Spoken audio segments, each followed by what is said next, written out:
All right, that was a little commercial break. So yeah, what you need to understand is that with the whole interval recording and the partial interval recording and the momentary time sample, these are different techniques used to measure behaviors. So for the whole, it would be good to see if somebody, for example, is on task the whole interval, and then for the partial interval recording, it'll be, you say, well, why would you use that? I'll say, well, let's see if it happens. You know, if a kid, if you want the kid to do something and it occurs, it's actually occurring. It's actually occurring.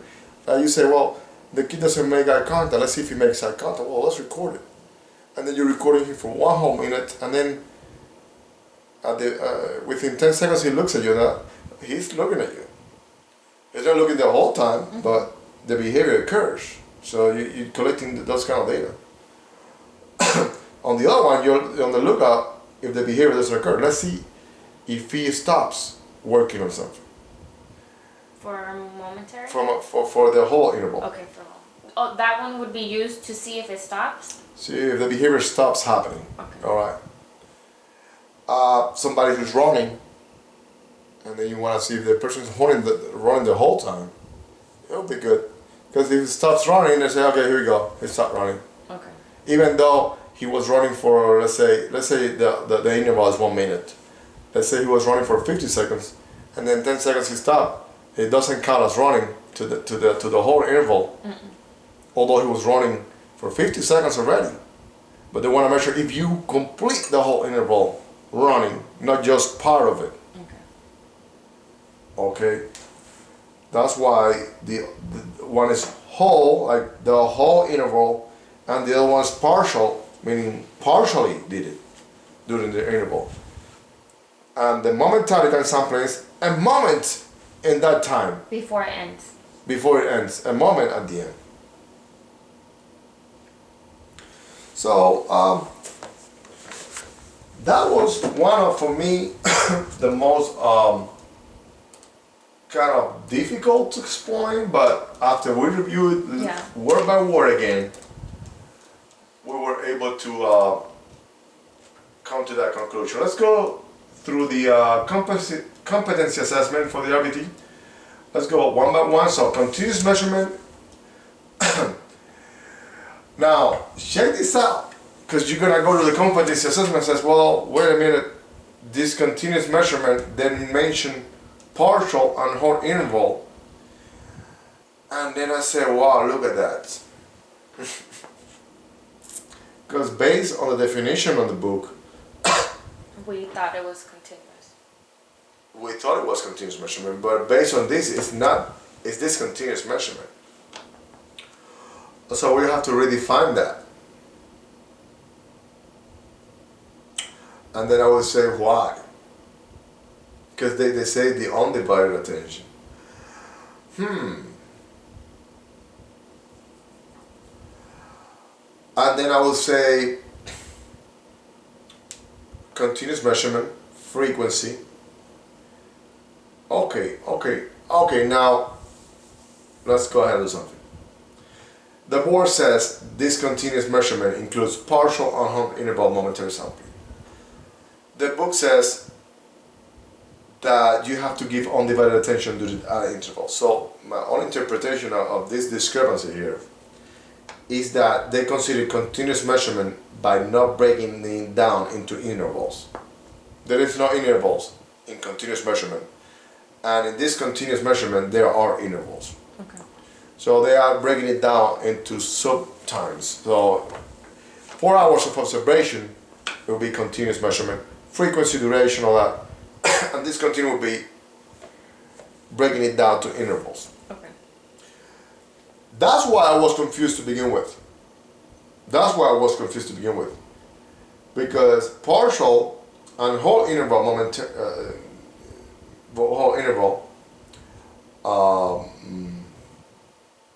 times, it says that you have to provide undivided attention, meaning to me, was continuous looking at the person. But now they're saying it's this continuous measurement. The book doesn't define it as continuous or discontinuous, it's just the board. The board, what they're going to ask you if it is partial, whole, or momentary time. That's what you need to know. If it is partial, whole, or momentary time sample. That's the thing. They're going to say a teacher is observing a client to see if he's on task during an interval. And the client was on task out of 5 minutes of the interval. 4 minutes and then 1 minute he wasn't. What is that?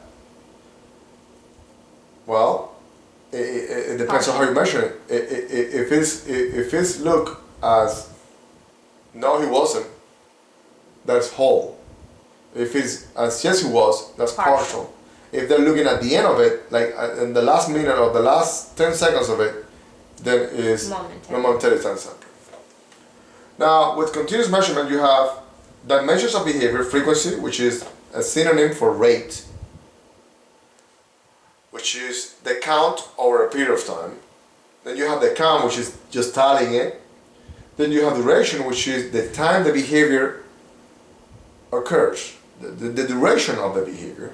So I have a question just so they can know. When they see rate and frequency, it's always going to The be same thing, the count thing. Rate is a synonym for frequency. You could say alternate, rate or frequency. The same thing.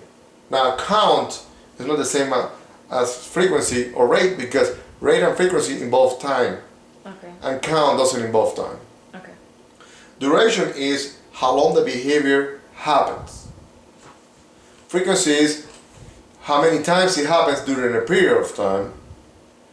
Then you have latency, which is the time from response to response. So I'll tell you something and then the time it takes you to do it. Okay. Then you have magnitude, which is how strong a behavior happens. And then we have, as an example, a punch. How hard the punch was. How hard the punch was. Volume, how loud the volume is.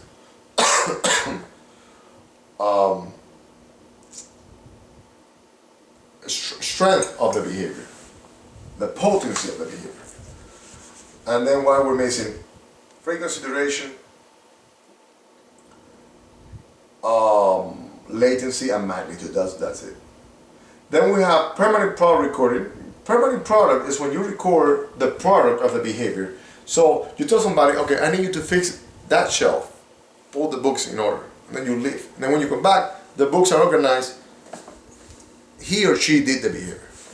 That's so the best way to permanent product recording is the products of the behavior speak about what happened. So if I'll tell you, cut the grass, like we were talking about the guys who cut the grass. Cut the grass, I don't have to observe you. You can leave. You could leave, and then when you come back, you'll be like, okay, the grass is cut, here's your money. Okay. You could tell the grass was cut because you could see that the grass was cut. There's no question about it. Now, the problem with that is you don't know who cut it. You don't know if it was the guy, his wife, his friend, but you don't care about it. You care about the... But if you care who did it, that's not a good measurement. Okay. Because you don't know. It's, for example, people who do a test online. Okay. They care about the test being taken and passing the score. But they don't know who is behind the computer doing the test. So what they're measuring there is permanent product recording. Somebody did the exam and they passed. Okay. You know. It would be best if it was the person who said it was, but you don't know. Unless you have a video camera, which some companies do. Some test takers online have been told that now they require cameras to see that you are doing the exam live. And you can go to the bathroom or anything. If you move, you fail the exam. But then in that way, it's not permanent product. It is actually observing you doing it. Okay. I didn't know. I thought you had to stay and observe because you're recording. No. You leave somebody at a park and say, I'm going to pay you to pick up all the trash. You leave and then you come back. And you don't see any trash. I pay you. You did it. I don't know who did it. Maybe you have a dog trained to go ahead and pick up the trash for you. I don't know how you did it. But you did it, therefore, the permanent product, which is clean grass or clean park, that's the permanent product, the person did the behavior. Data and graphing. Graphing, we only use line graph. The line graph, let's go review it really quick. In the boards where they ask us,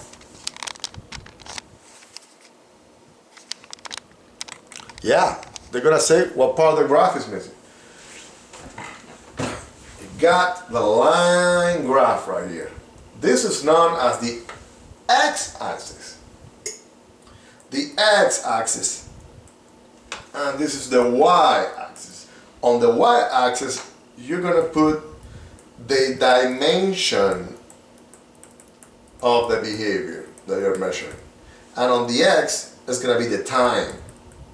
It could be days, hours, weeks, month, whatever. It goes tick marks to the inside. They show tick marks in here. You have to have tick marks on the inside of it. You have to have the title here, which would be, for example, permanent product recording,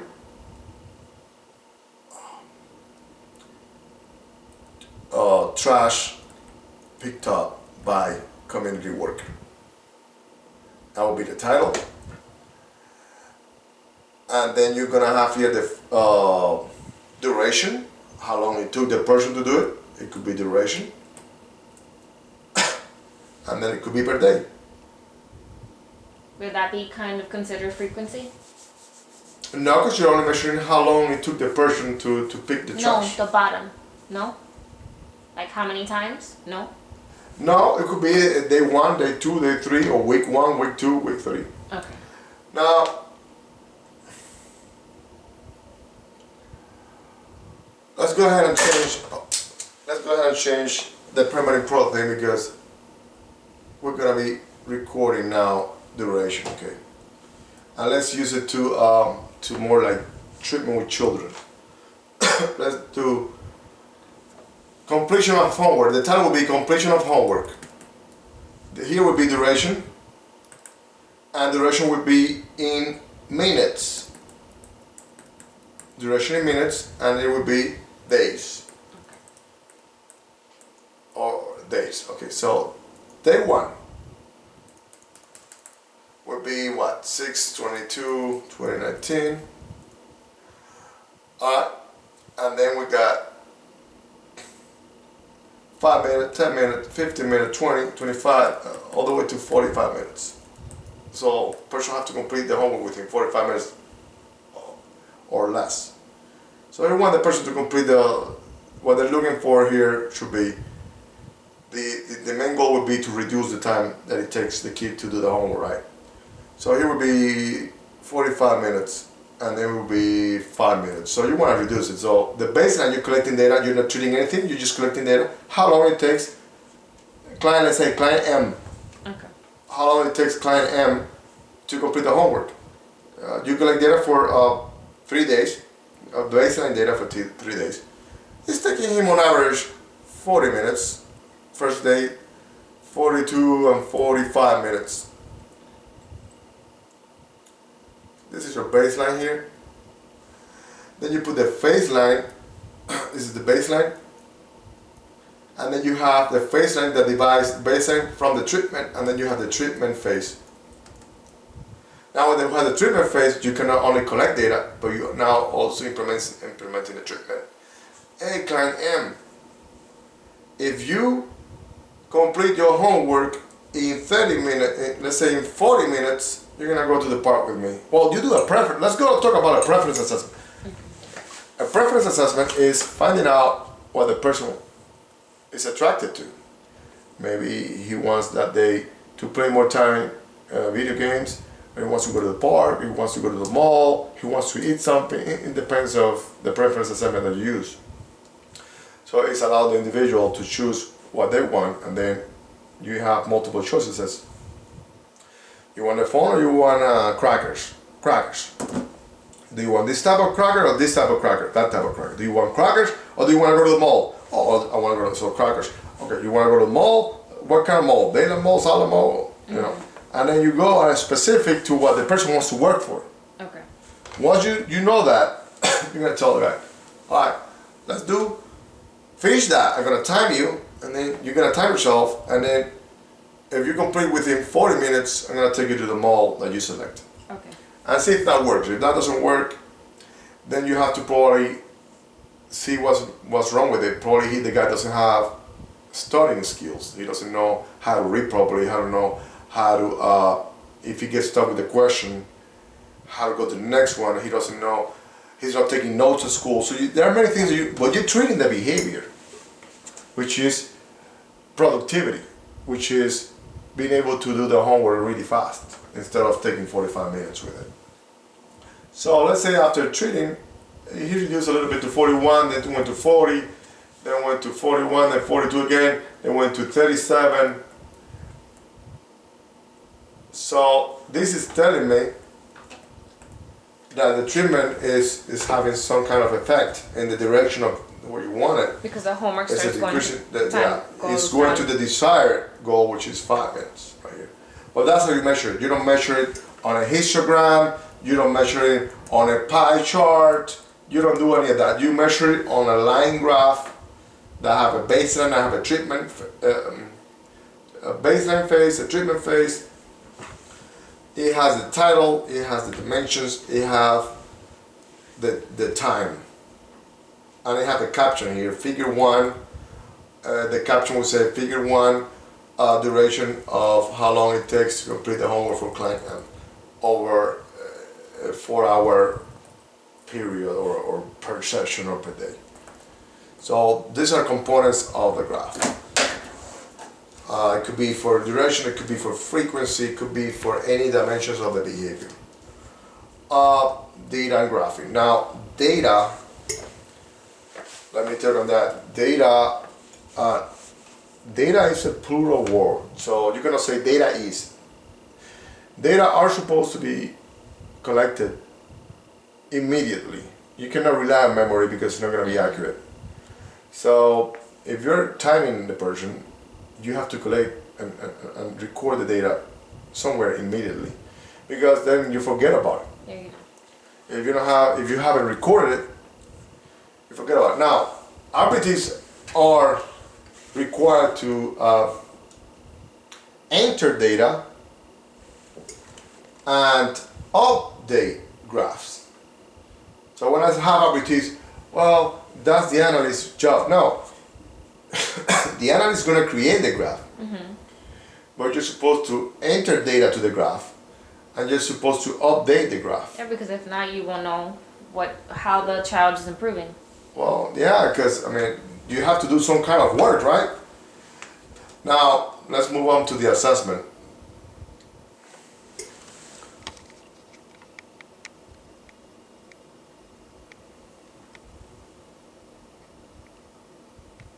Let's move on.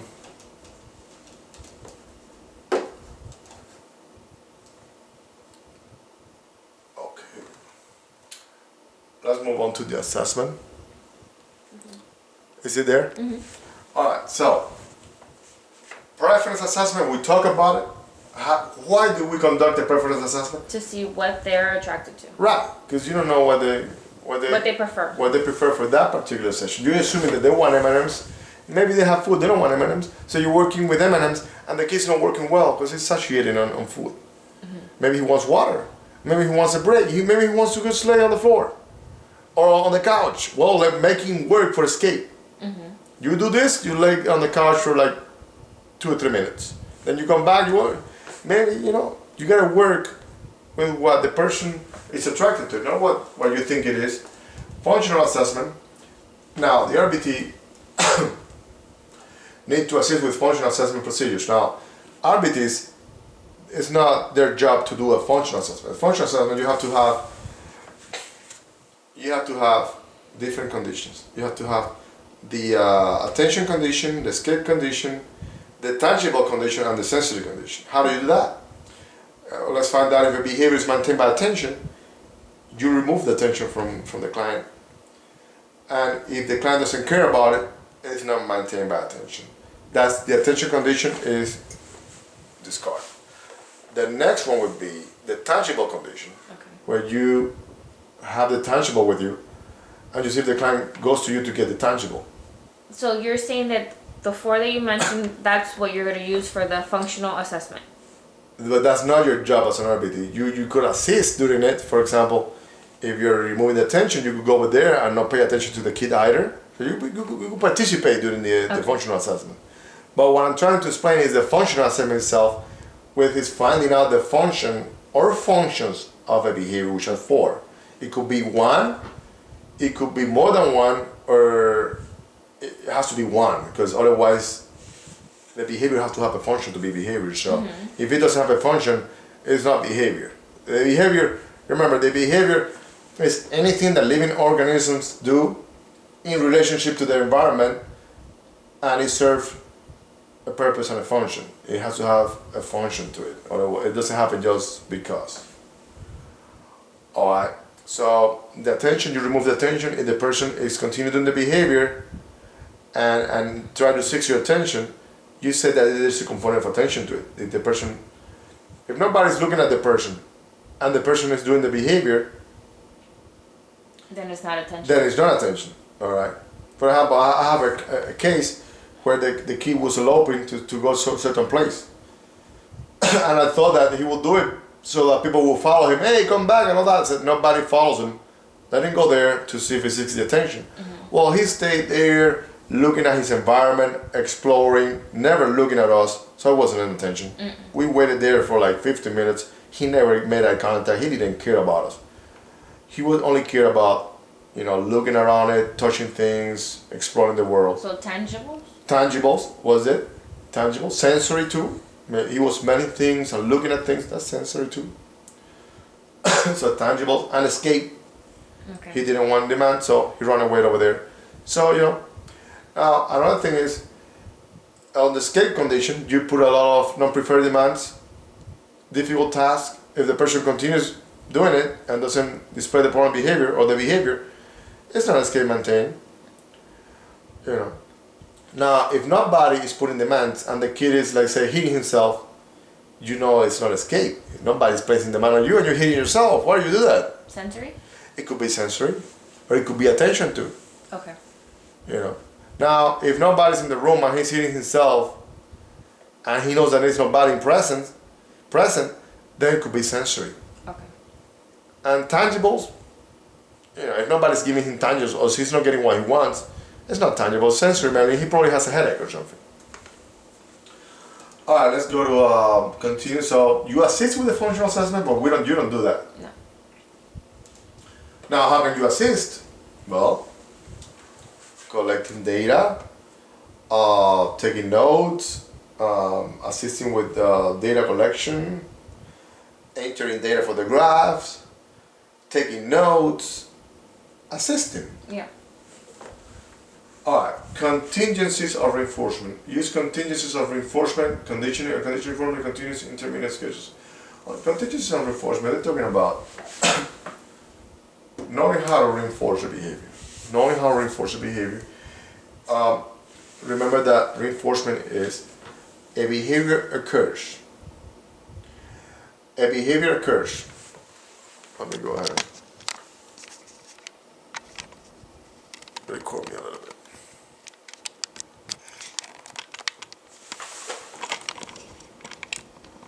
Okay. A behavior occurs, and then a stimulus is either added or removed, and then as a result the behavior increases in the future under similar circumstances and settings. So for it to be reinforcement, the behavior always has to increase in the future. This is when we talk about unconditioned and conditioned reinforcement. Well, when you talk about what they're talking here as conditioned versus unconditioned reinforcement, condition is when you reinforce with something That has to be. that has been learned. For example, other than water, food, shelter, sex, things like that, things that you are learned. I mean, you don't learn how to be hungry. You're hungry, and you need food. First is the breast, then it is food, all that. So you don't learn that. If it is extremely hot, you don't learn to be for the heat to be aversive. You just complain about it. Mm-hmm. If it's extremely cold, you don't learn that. You feel that, you know. But go ahead and putting clothes on. That's condition, because you have to learn how to put clothes on. So unconditioned is something that doesn't need to be learned. You're born with it. And conditioned would be you have to learn it. Or something, yeah, it's basic needs. What confuses me is that to learn the difference between reinforcement and punishment. So they use a lot of examples It's an easy key to that, and it is what happens to the behavior. So if the behavior increases, it's reinforcement. If the behavior decreases, it's punishment. That's all you need to do. it. Okay. So they say they're spanking a kid for stealing, and the kid steals some more. Is that punishing or reinforcing the behavior? Wait. Increases would be reinforcing. They're reinforcing the behavior. Because if he stopped, it would have been a punishment because it decreased. It will be a very good punishment if it stops because it reduces zero. But if behavior continues happening, it's not being punished. Does this go with negative and Now positive? the negative part of it, the positive part of it, you have to look at the adding or removing. There's positive, it's not like positive thinking or positive statements. No, positive as in math. Plus equals positive. Plus is adding something. Okay, like Adding a stimulus. there was a question like this. Emily has eczema, so she puts on cream for eczema, so the itching or the condition doesn't get worse. In the future, she will put lotion on to prevent. I put that it was you wanted to decrease. I think I put that it was a punishment, and I had gotten it wrong. Right, because what you thought about is decreasing the eczema, but what they're looking at is at increasing the frequency of her applying cream. So if the frequency of her applying the cream or the medication for it increases, which apparently it was increasing. So she was putting the cream because it was itchy to her? Mm-hmm. To prevent it getting worse. So she's removing the itchiness. That is removing a stimulus, which is the itchiness. I want to remove this aversive stimulus from my body. So it's not a punishment? No. It is, well, you let me know. It's itchy. So I have a stimulus that is there. So I'm removing the stimulus by applying the cream. Negative. And the behavior of me applying that increases in the future because I want to remove this stimulus, the itchiness. What is that? Okay, reinforcement. It's negative reinforcement. Yeah, it's because you're removing the stimulus. Although you're adding the cream, but that's the behavior. That's not the stimulus. The stimulus is not the cream. The stimulus is the itchiness. Okay. The same way that putting the seatbelt on is negative reinforcement because you want to remove that annoying sound that the car makes when you don't put the seatbelt on. There's a bing, bing, bing, and you go like, I want to remove this stimulus from the environment. Click it. So this behavior is being reinforced by removing a stimulus. Therefore, it's negative reinforcement. Okay, because you want to remove the sound. You want to remove the sound. So negative. I have some people here, okay, at the office, complaining about the fan being too high. Okay.